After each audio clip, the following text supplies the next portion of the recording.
Hi, Ruth Chadwick here with the third installment in the series on the Work-Life Playbook community membership. And we were going through the body, mind, and spirit aspects of the self, the whole being, and talking a little bit about how the Work-Life Playbook approaches work in these different aspects. And this one is about the spirit. Now, spirit is not something you hear that often when it comes to work, but I think it's something that we really should be addressing a lot. If you happen to have read about the recent Gallup poll that said that more than 60% of American workers are disengaged, that can let you know about the spiritual problem in work today. That is a problem of the spirit. People are disengaged because they're burnt out. They're stressed out about all the uncertainty. They don't feel that they're being cared for in their work environments. And there's so many other reasons for the lack of engagement. But a lot of it, I would say, has to do with the workers' spirits. People are feeling demoralized.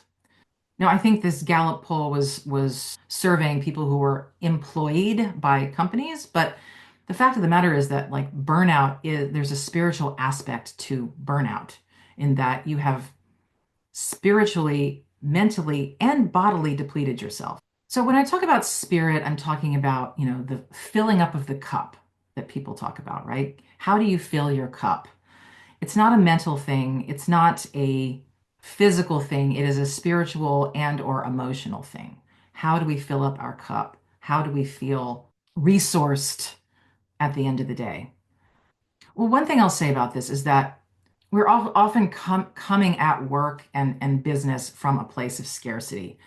And so that is because largely in our culture, scarcity is one of the tenets of capitalism. It's a part of the philosophy that was baked into this economic system that there's a scarcity of resources, and so we're all competing for them, right?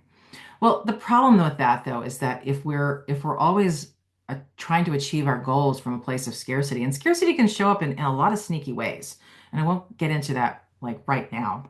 But I will say that you probably are, even if you don't think you're driven by scarcity, you probably are. For example, I'll give you one example. Rushing, hurrying, feeling like there's not enough time. That's living from a place of scarcity. So it doesn't always have to do with resources in terms of money. So, but the thing is that we're often not aware that all the resources that we have are actually available to us all the time. In fact, more than we would even realize, we have all the resources that we need right here, right now. And counterintuitively, they often show up when we stop rushing, when we slow down, when we stop thinking so much, when we actually find some time for stillness. Because in those times and spaces is when we discover abundance that we already have. It's when we discover solutions to the problems that we did not realize that we had. It's when we get the sense that everything is okay. It's when we're able to feel connected to others or to life itself. It's when we're able to really tap into our innate energy sources. So, that we have this, it's not finite energy, but when we use our energy best, that is when we know where to draw our energy from, not from the intellect, but from sort of a deeper well of resources.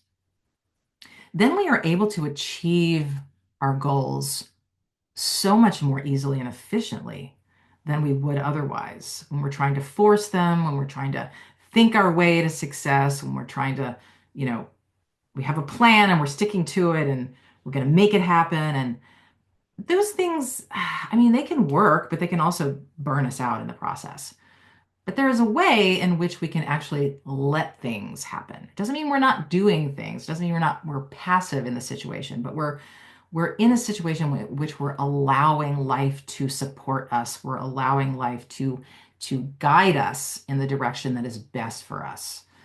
So that's something I'll say about the spirit. And it's hard to kind of put into a short video, but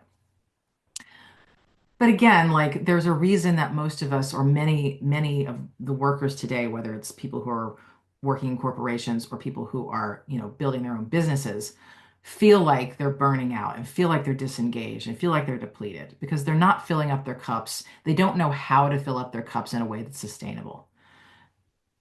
And that's what we talk about in the Work Life Playbook is how to do that on a daily basis that makes it a lifestyle and not something, not a practice, but a way of being. So if this is intriguing and you want to know more, feel free to check out the Work Life Playbook community membership. And also, you can always email me directly if you have any particular questions that are not answered on any of these resources. So I would love to have you join me in the program. It's going to be an amazing journey, and you can jump on whenever you want to because you can join at any time.